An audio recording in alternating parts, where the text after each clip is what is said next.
رمضان المبارک میں پڑھنے کی دعائیں۔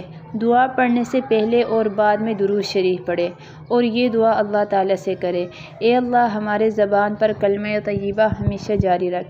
اے اللہ ہمیں کامل ایمان نصیب فرما اور پوری ہدایت عطا فرما۔ اے اللہ ہمیں پوری رمضان کی نعمتیں، انوار، برکات سے مالا مال فرما۔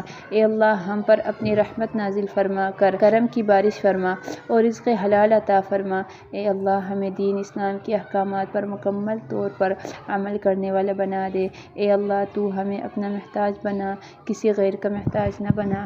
اے اللہ ہمیں لیلۃ القدر نصیب فرما۔ اے اللہ ہمیں جھوٹ، غیبت، بغض اور کینہ، برائی، جھگڑے سے دور رکھ۔ اے اللہ ہمیں حج مقبول نصیب فرما۔ اے اللہ ہم سے تنگ دستی، خوف، گھبراہٹ اور قرض کے بوجھ کو دور فرما۔